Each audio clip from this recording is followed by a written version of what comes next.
वृषभानु बाबा और नंद बाबा ये दोनों बचपन के सखा हैं, बाल सखा हैं, किशोरी जी के पिताजी और लाल जी के पिताजी। और ये दोनों जमुना जी स्नान करवे जामे और एक दूसरे के हाथ पकड़ करके जमुना जी में गोते लगामे और हर गोता में कहें हमारो तुम्हारो प्रेम बनो रहे, हमारे परिवार को प्रेम बनो रहे। नंद बाबा कहें तुम्हारो बरसानो खूब आनंद करे, वृषभानु बाबा कहें तुम्हारो नंदगाम गोकुल खूब आनंद करे। अंत में गोता लगा के कहें अगर हम में तो एक के लाला और एक के लाली है जाएगी तो या मित्रता को हम संबंध में परिवर्तित कर देंगे और एक दूसरे के समधी बन जाएंगे। ये बात कहती भानु बाबा के नेत्र सजल है जाते। बोले मेरी तो एक ही इच्छा है। बोले का लाला आपको हो, लाली मेरी होए। मोहे तो लाली को पिता बननो है। बंधुओं, ये वृषभानु जी कौन है पता है आपको? सूर्य। सूर्य ही वृषभानु बाबा बनकर के आए हैं।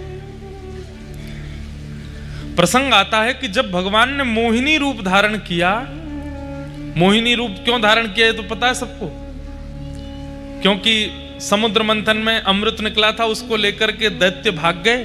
तो भगवान ने कहा कि इनको रिझाने लुभाने के लिए हमको लाली बनना पड़ेगा। वही हुआ, मोहिनी बनकर के जैसे ही ठाकुर जी आए, इतने सुंदर बनकर के आए, राक्षसों ने सीधा अमृत कलश हाथ में दे दिया। बोले तुम पिलाओ, तुम्हारे हाथ से पिएंगे।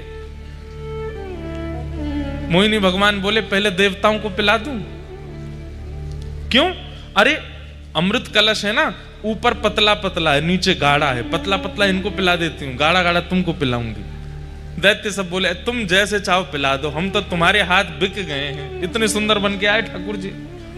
कहते हैं केवल दैत्य नहीं, देवता भी ठाकुर जी के रूप पर मोहित हो गए थे। कई लोगों को यह बात अनुचित सी लग जाती है। हमारे देवादिदेव महादेव जब मोहिनी भगवान प्रकट हुए ना, तो मोहिनी रूप देखो, वो तो जानते हैं कि नारायण ही हैं और मेरे इष्ट हैं। मोहिनी भगवान के पास गए, बोले मैं तुमसे ब्याह करूंगा। मोहिनी भगवान बोले नारायण हूं मैं, देवताओं दैत्यों के लिए आया हूं। बोले जो भी हो, अब तो हम आपसे ब्याह करेंगे। आप इतने सुंदर बन के आए हो, हमसे ब्याह कर लो। इतने सुंदर लग रहे थे। अरे वरुण जी, चंद्र जी, जितने देवता हैं सब पीछे पड़ गए मोहिनी भगवान के। पर मोहिनी भगवान को माया करनी पड़ी, नहीं तो देवता ही पीछे हो गए थे। बोले तुम्हारे लिए नहीं, दैत्यों के लिए बन के आया हूं मैं। लेकिन कहते हैं कि जब मोहिनी बनकर के ठाकुर जी आए, सारे देवता उनसे ब्याह करने की इच्छा रख रहे थे, लेकिन एकमात्र सूर्य थे। उनके चित्त में क्या इच्छा हुई? सबके मन में इच्छा है इतनी सुंदर पत्नी हो, पर उनके मन में इच्छा थी इतनी सुंदर बेटी हो, मेरी बेटी। मैं इतनी सुंदर पुत्री का पिता बनूं, ये मुझे सौभाग्य मिले। मोहिनी भगवान और किसी के भावना पर नहीं रीझे, लेकिन टेढ़ी नजर से सूर्य नारायण को देखने लगे। बोले आप जो सोच रहे हैं मुझे बहुत भा रहा है। तो बोले पूर्ण कर दीजिए ना। बोले करूंगा। कब करेंगे? बोले द्वापर में जब हम कृष्ण बनकर के आएंगे, तब आप ही वृषभानु बनकर के आएंगे और आपके यहां मेरी ही आह्लादनी शक्ति। आह्लादनी शक्ति मतलब कुछ अलग नहीं है बंधुओं। आह्लादनी शक्ति किसको कहते हैं? जैसे हर व्यक्ति का एक्साइटमेंट व्यक्त करने का एक तरीका होता है। जैसे किसी को बहुत खुशी होती है तो वो नाचता है, किसी को बहुत खुशी होती है तो वो रोता है, किसी को बहुत खुशी होती है तो वो चिल्लाता है, चीखता है, दौड़ता है, खेलता है, कुछ खाने जाता है, घूमने जाता है। सबका अपना तरीका है अपनी प्रसन्नता व्यक्त करने का। जब परम पिता परमात्मा श्रीमन नारायण, जब उनके चित्त में अत्यंत आह्लाद होता है, तो उनका आह्लाद वो प्रकट नहीं कर पाते, वो जमा होता जाता है, इकट्ठा होता जाता है। ठाकुर जी मन में विचार करते हैं कि इसको कैसे प्रकट करूं, इसको कहां व्यक्त करूं। परमात्मा है, वो कुछ करने जाएंगे तो उनके लिए विस्तार भी तो बहुत चाहिए। तब ठाकुर जी ने अपने उस हृदय में व्यवस्थित आह्लाद को इकट्ठा करके एक परम प्रवीण स्वरूप बना दिया, और वही ठाकुर जी का परम आह्लाद ही किशोरी जी के रूप में प्रकट हुआ। श्री राधा रानी। ठाकुर जी की परम प्रसन्नता का जो आह्लाद का स्वरूप है वो श्री राधा रानी है। और एक बात कहें, रुक्मणी जी ने राधा रानी के दर्शन किए। जब कुरुक्षेत्र की कथा आती है भागवत में, जब भगवान के 16,108 ब्याह हो गए, द्वारिकाधीश बन गए, उसके बाद कुरुक्षेत्र में 100 साल बाद ब्रजवासियों से मिले ठाकुर जी, तब रुक्मणी आदि सब पत्नियों के मन में आया कि ये राधा रानी को देख के तो आए, कितनी सुंदर है। त्रिलोक की सुंदर कृष्ण की हम पटरानियां हैं, हमारी सुंदरता के आगे स्वर्ग की उर्वशी आदि, रंभा आदि अप्सराएं भी फीकी लगती हैं, परंतु ये राधा रानी कैसी हैं, एक बार देख के तो आए। थोड़े अभिमान में गई हैं किशोरी जी को देखने के लिए। आहा, वर्णन करते हैं कि भगवान की अष्ट पटरानियां जब किशोरी जी का दर्शन करने के लिए गईं, तो जैसे ही जिस शिविर में किशोरी जी विराजमान थी उसमें भीतर प्रवेश किया, तो मृग नैनी, मृग जैसे नेत्र, दूध जैसा श्वेत बिल्कुल वर्ण, धीर गंभीर नेत्र, एक बार किसी को देख लें तो वो वहीं स्तब्ध मूर्तिमंत हो जाए। हस्तकमल ऐसे मानो जैसे कोई नील सरोवर के कमल खिल गए हों। चरण ऐसे कि जब चलें तो उनके चरणों से उत्पन्न होने वाली ध्वनि को नेत्र बंद करके सुनते रहें। इतना सुंदर स्वरूप। ये स्वरूप काम प्रकट नहीं करता, बल्कि प्रकट हृदय में काम को नष्ट और कर देता है। ऐसा स्वरूप प्रकट हृदय में क्रोध को भी नष्ट कर दे, ऐसा स्वरूप। हमारे अंदर जितने दोष हैं वो दोष समाप्त से हो जाते हैं, ऐसा स्वरूप। देख करके 8 पटरानियां तो नतमस्तक हो गईं और मन में सोचने लगी, हम काय बात की सुंदर हैं, सुंदरता तो इसे कहते हैं। प्रणाम किया, हे किशोरी जी, हे वृषभानु दुलारी, हे बरसाने वाली, हे श्यामाजू, हमारो प्रणाम स्वीकार करो। तुरंत रुक्मणी जी को उठाया। मैं राधा रानी नहीं हूं, मैं तो दासी हूं। राधा रानी भीतर है, मैं तो दासी हूं। किशोरी जी तो भीतर विराजमान है। 8 में से 4 तो वहीं से लौट गए। बोले जब दासी की सुंदरता हमसे सहन नहीं हो रही है, किशोरी जी को कहां देखेंगे हम। 4 ने प्रयास किया और भीतर गई, तो बाहर जिसे देखा उससे भी अतीत सुंदर। बाहर वाली की सुंदरता तो दोष नष्ट कर रही थी, अंदर जिसको देखा उससे दोष नष्ट तो हुए, बल्कि गुण प्रकट होने लगे। दया, प्रेम, शीलता, ये सारे जो अच्छे गुण होते हैं उसका दर्शन करके वो प्रकट होने लगे। बोले निश्चित किशोरी जी हैं। प्रणाम किया। बोले आप किशोरी जी? बोले नहीं नहीं, मैं दासी हूं। किशोरी जी भीतर है। 2 वहां से भी लौट गई। बोले कि अब किशोरी जी को नहीं सहन कर पाएंगे हम, ये तो दासियों ने हमारे मान का मर्दन कर रखा है, किशोरी जी क्या करेंगे।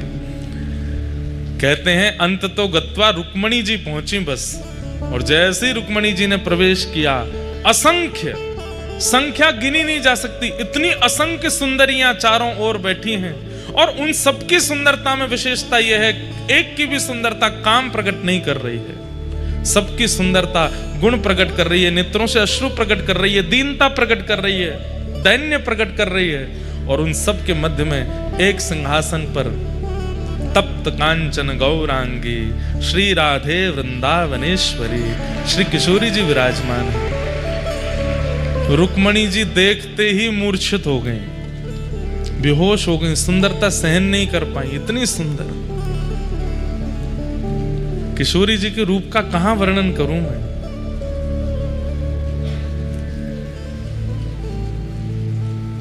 तुरंत किशोरी जी ने जाकर के रुक्मणी जी को संभाला। जब होश में आई, कहां तो देखने आई थी, परखने आई थी, जानने आई थी, अब स्थिति क्या हो गई। जो रुक्मणी जी कभी कृष्ण से वियोग की इच्छा नहीं रख सकती, ठाकुर जी दूर चले भी जाते हैं तो रो रो करके रुक्मणी जी का बुरा हाल हो जाता है, वो रुक्मणी जी की स्थिति क्या हो गई। किशोरी जी को देख करके कह रही हैं, हे श्यामाजू, बस एक इच्छा पूरी कर दीजिए। बोले क्या? बहुत वर्षों तक द्वारिकाधीश की सेवा करी, अब आप अपनी सेवा में मुझे भी दासी बना लें और अपने साथ बरसाने ले चलो, हम द्वारिका को प्रणाम करके आपकी शरण में बरसाने चलें। तब किशोरी जी ने हृदय से लगाया, नहीं, हमारे प्राण आपके पास हैं, उनकी सेवा आपको करनी है, और जब समय होगा तो हम आपको स्मरण कर लेंगे। जब बाहर रुक्मणी जी निकल करके आई तो कहते हैं 2 दिन तक तो मौन ही रही, बोली ही नहीं, बस नेत्रों से अश्रुपात और ध्यान में बैठी हैं किशोरी जी के। इतना सुंदर स्वरूप। तब जैसे तैसे सब जो दर्शन नहीं कर पाई तो उन्होंने पूछा बताइए तो सही उनका रूप कैसा है। तो रुक्मणी जी वर्णन करती हैं, जब श्याम सुंदर स्वधर्मा सभा करते हैं और जब रात्रि में हरे थके हारे जब लौट करके कक्ष में आते हैं, अपने मुकुट को उतार के धर देते हैं, अपने घुंघराले केशों को जब खोल लेते हैं, अपने सुबह के भारी वस्त्रों को हटा करके रात्रि के कोमल और हल्के वस्त्र धारण कर लेते हैं, और अत्यंत थकान में जब आराम से अपनी शयन शैया पर श्री कृष्ण लेट जाते हैं, उस समय के श्री कृष्ण, उनका वर्ण यदि गोरा कर दिया जाए तो ऐसा लगेगा किशोरी जी सो रही हैं। एक से हैं दोनों, बिल्कुल कोई अंतर नहीं है। बस श्याम सुंदर गौर सुंदर हैं, वही श्री राधा रानी है, कोई अंतर नहीं। हमारी किशोरी जी इसलिए घूंघट में रहती हैं वृंदावन में। राधा रमण लाल बगल में घूंघट में किशोरी जी, बिहारी जी बगल में घूंघट में किशोरी जी, राधा वल्लभ जी बगल में घूंघट में किशोरी जी। क्यों? बोले इनकी सुंदरता ऐसी है कि भैया तुम लाला की सुंदरता देख के तो मरे जा रहे हो, किशोरी जी ने घूंघट उठा लियो तो कहा करोगे। और ये तो चलो एक वैसी बात है, लेकिन वास्तविक बात क्या है, ये जो श्याम सुंदर यूं खड़े हैं ना, फिर ये घूंघट उठ गया तो यूं ही रहेंगे, उनको ही देखते रहेंगे, यूं नहीं रह पाएंगे। जब देखी वृषभानुजा ही विच उठी हुक, वंशी रह गई हाथ में फिर न लागी फूंक। ये वंशी तब तक बजती है जब तक किशोरी जी नहीं आई। जैसे ही किशोरी जी दिख जाती हैं, ठाकुर जी वंशी नीचे, किशोरी जी कहें आप मेरे सामने क्यों ना बजाओ। अरे श्यामाजू कहा बताऊं, आप जैसे सामने आमे या में फूंक ही ना पड़े, या में स्वर ही ना निकले। तो इसलिए किशोरी जी क्या करती हैं, सघन कुंज में छुप करके वंशी सुनती हैं ठाकुर जी की। क्यों? वो जैसे ही आती है वंशी बंद हो जाती है। बड़ी लीलाएं भैया, ब्रज की अंतरंग लीलाएं, उनका कहां तक वर्णन करें, एक से एक अद्भुत लीला।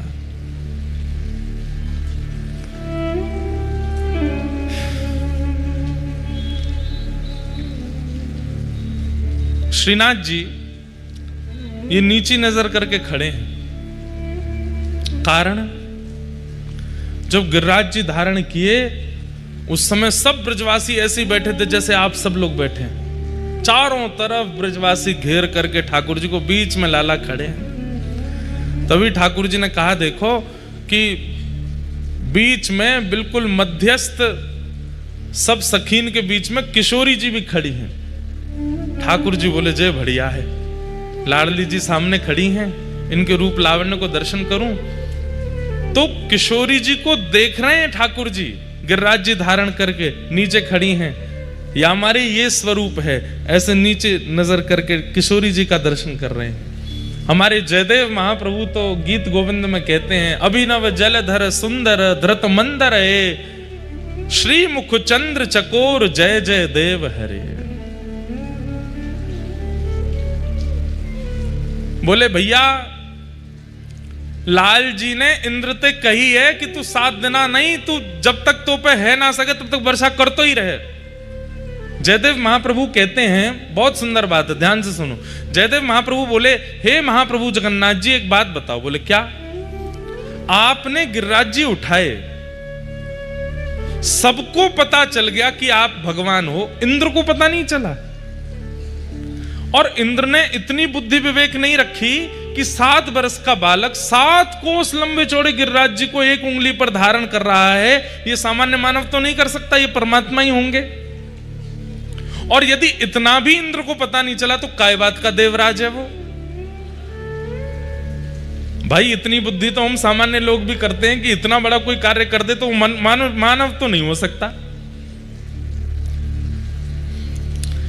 तब जगन्नाथ जी बोले, नहीं, इंद्र को पता चला ही नहीं था कि मैं परमात्मा हूं। बोले, सुनिए, ये तो बात आपने सबको बोल रखी है कि इंद्र को पता नहीं चला, पर अंदर की बात मुझे पता है। तो ठाकुर जी बोले, क्या पता है? बोले, मुझे पता है, जैसे ही आपने गिरिराज जी उठाए, इंद्र को तो तभी पता चल गया था कि आप परमात्मा हो। लेकिन उसने 7 दिन 7 रात्रि तक वर्षा क्यों करी? बोले, क्यों?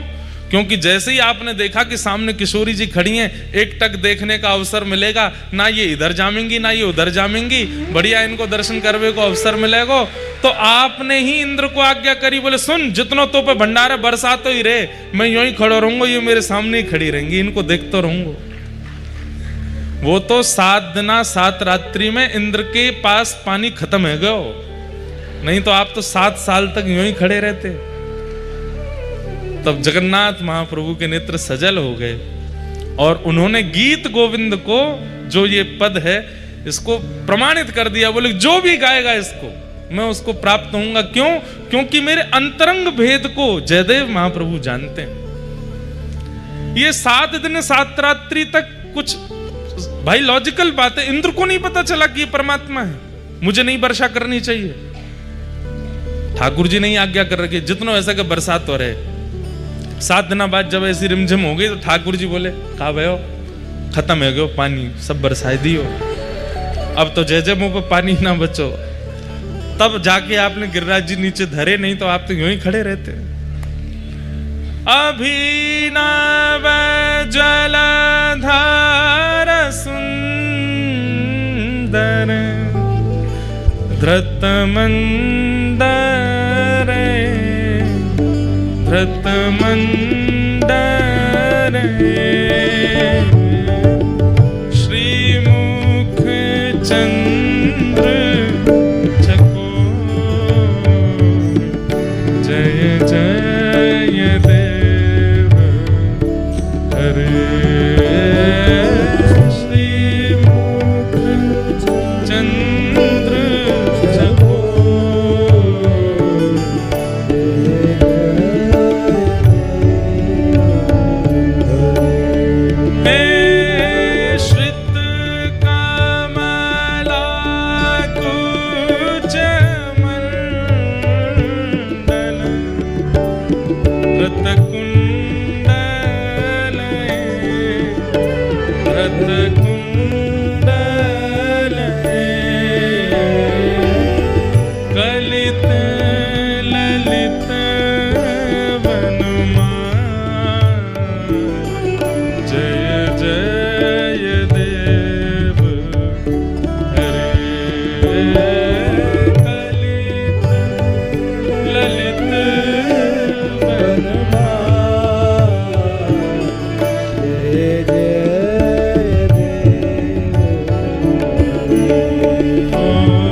कर रहे थे कि नंद बाबा और वृषभानु जी संग में स्नान करते हैं और गंगा जी में डुबकी लगा के कहें अगर हमारे लाला लाली भाई तो उनको ब्याह कर देंगे। अब वृंदावन में 2 रीति चलती हैं। एक रीति के अनुसार तो किशोरी जी 1 साल पहले भई हैं ठाकुर जी से, और एक रीति के अनुसार किशोरी जी 1 साल बाद भई हैं ठाकुर जी के। दोनों रीति अपनी जगह ठीक हैं। कई लोग बड़ों माने, कई लोग छोटों माने, पर अब जो हम लीला सुनेंगे वो उसमें किशोरी जी छोटी हैं ठाकुर जी से। तो वृषभानु बाबा के यहां खबर पहुंच गई। बोले, कहा नंद जी के लाला भयो है। जैसे ही सुनी नंद जी के लाला भयो है महाराज, तुरंत वृषभानु जी ने अपने सब मंत्री आदि सब इकट्ठे किए, खूब डलियान में सामग्री भर भर के, और महाराज टोपी कुर्ता लेकर के, बढ़िया सुंदर श्रृंगार, गरे के हार और रत्न आदि लेकर के, और पहुंच गए भानु बाबा। अब जगह जगह से बधाई आ रही है। नंद बाबा अटारी पर खड़े हैं, अटारी पर खड़े होकर के जैसे ही देखे भानु बाबा आए हैं, बड़े प्रसन्न नीचे दौड़ करके आए, भानु बाबा को हृदय से लगायो, अरे भैया आप सबकी कृपा से लाला भयो है। भानु बाबा बोले यही मारे तो हम सामग्री लेके आए। बोले इतनी सामग्री? हाँ भैया रखो सब सामग्री। सामग्री रखी तो जब उठा के देखी तो बालक को जन्म हुए खिलौना आमे, बालक को जन्म हुए तो बतासे आमे और सब सामग्री आमे, पर यहां पे खिलौना नहीं आए हैं, तो दुल्हा के जो सामान होते हैं वो आए हैं। पहनने के वैसे वस्त्र आए हैं, वैसे ही कुंडल आए हैं, वैसे गले के बगनखा आए हैं, सिर की पाग आई है, पामन की छोटी छोटी जूती आई हैं, और एक दूल्हा का जो आवरण होता है वो सब आया है। नंद बाबा बोले सामग्री तो बहुत आई, पर ये तो कुछ अलग सी है। तो हमारे जमाई राजा भय हैं, उनके काजे लेके आए हैं और हम तो टीको करके जाएंगे। मतलब ठाकुर जी के जन्म हेते ही दूसरे दिन सगाई है गई ठाकुर जी की।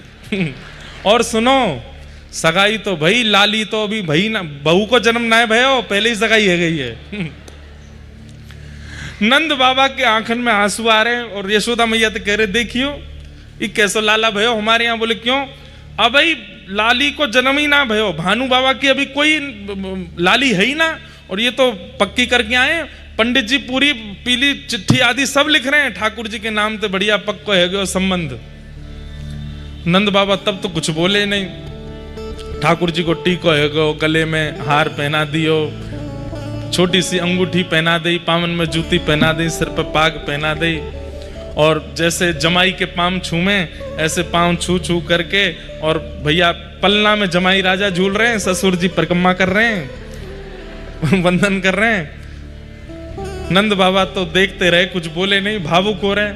पर थोड़ी देर बाद जब भानु बाबा आए, बधाई हो अब तो हम समधी है गए। समधन जी राम राम।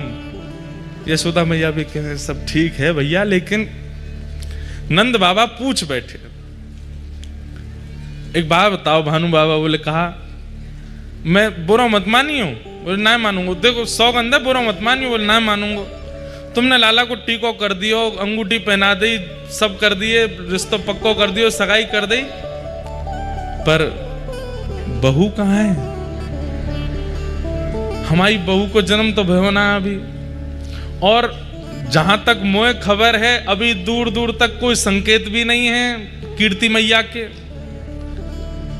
तो ये आप ये पक्की अक्की करके चले गए हो, कैसे या को होगो कैसे? बोले कि देखो ब्राह्मणन ने संग लेके आया हूं, और शास्त्रन में बताए गए रीति रिवाजन के अनुसार मैंने सब संबंध कर दियो है, टीको कर दियो, जूती पहना दी, अंगूठी पहना दी, सब पक्की कर दी, सगाई है गई, ब्राह्मणन की साक्षी में सब मैंने कर दियो।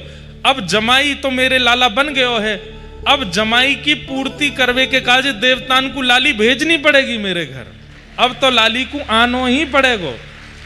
यमुना मैया, गंगा जी, यमुना मैया, गैया और सब ब्राह्मणन की सन्निधि में मैंने लाला को टीको कियो है। अब इन सबन की जिम्मेवारी है कि लाला की सगाई है गई है, मैं ससुर बनूंगा। अब ससुर तब बनूंगा जब लाली होगी, तो लाली इनको देनी पड़ेगी। या हमारे मैं तो पक्की करके आया हूं कि अब लाली होएगी, अब तुमको भरोसा लाली ही होएगी। सब बाहर जैसी बात खबर हवा की तरह, ऐसी बातें तो बहुत जल्दी फैल जाती हैं।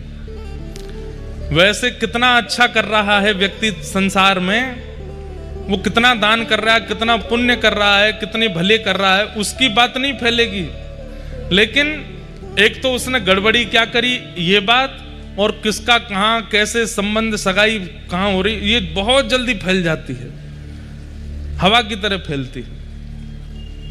बाहर हल्ला मच गया, बोले अरे बधाई हो बधाई हो। बोले काय बात की बधाई? बोले लाला भयो, बाकी तो बधाई चली रही है, अब काय की बधाई?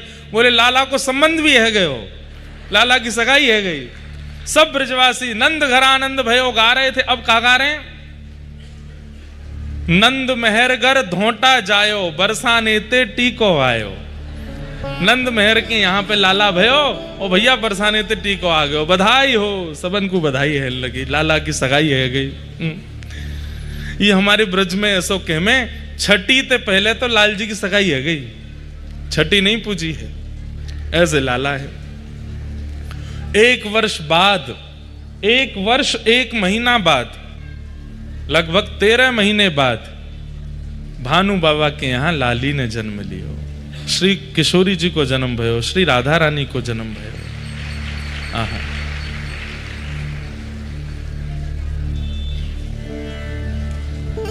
एक पंक्ति है बहुत सुंदर। अब ये सब कथा में ऐसे आज बोलनी नहीं थी, पर निकल रही है अपने आप। माहौल अब चिंता करके बैठ जाएं कि भाई क्या हो गया, पानी भर गया, तो सब अब तो कथा हो रही है, तो उसमें बढ़िया प्रेम से आनंद ही ले लें, जैसी स्थिति है वही को आनंद ले लें।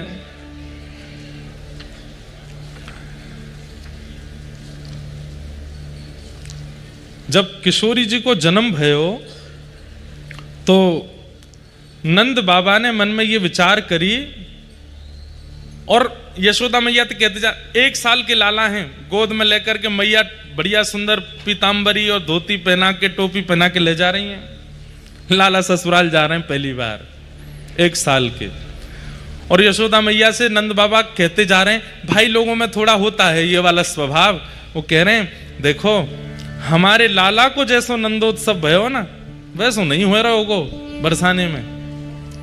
हमारे लाला जितना थोड़ी है रहोगो, हमारे लाला के उत्सव में तो ये भयो, ये भयो, ये भयो, सब उनको लग रही है कि हमने ज्यादा बढ़िया कियो, बरसाने में इतना बढ़िया नहीं है रहोगो। ठाकुर जी मंद मंद सुन रहे हैं सबरी बात, बोले कि भैया ससुराल में हमारी नेक और बढ़िया है जाएगो तो आनंद आ जाएगो। तो जैसे ही बरसाने आने लगे, समीप पहुंचने लगे, तो जैसे वर्षा में नीले बादल आकाश में दिखाई देते हैं, थोड़ी दूर बचा है बरसाना, पीले पीले पीले केसरी गुलाबी और ऐसे विचित्र विचित्र रंग के बादल दिखाई दे रहे हैं आकाश में। तो नंद बाबा बोले, एक गुलाबी बादल तो पहली बार देखो मैंने, एक केसरी बादल तो पहली बार देखो, पीरो बादल पहली बार देखो, हरो बादल पहली बार देखो, ये कैसे ऐसे बादल है रहे हैं? तो बताए, बोले भैया भानु बाबा के लाली के जन्म में इतनो वीर गुलाल उड़ाया गयो, इतनो दही केसर कींच उड़ाई गई कि वे उड़ते उड़ते आकाश तक पहुंच गई, और आकाश के बादल भी रंगीन है गए। नंद बाबा जब पहुंचे हैं तो कहा देख रहे हैं, बरसाने की नालीन में, जो नाली होती है, बरसाने की नालीन में भी केसरिया रंग की धार बह रही है। इतनो केसर, इतनो चंदन, इतनो अबीर, इतनो गुलाल, ये सब बांटे गए। और महाराज लाला जब भयो ना नंद बाबा के, तो नंद बाबा एक अटारी पर बैठ गए और सवंत कह दी, अपने अपने घर से बर्तन ले आओ, जितनो बड़ो बर्तन उतने लड्डू दूंगो। लेकिन यहां का हैरो है, यहां पे एक कोने में तो भानु बाबा बैठ करके बर्तन भी दे रहे हैं बड़े बड़े, और फिर उन बर्तनन में भर भर के लड्डू भी दे रहे हैं, रतन दे रहे हैं, आभूषण दे रहे हैं। महाराज इतनो सब देख करके नंद बाबा बोले, अरे मेहर मुझको तो लगी हमारे लाला को उत्सव बढ़िया भयो, लेकिन ये वृषभानु बाबा की लाली के उत्सव के आगे तो ऐसा लग रहा हो कोई छींटा होगा हमारे लाला को उत्सव, इतनो बृहद उत्सव।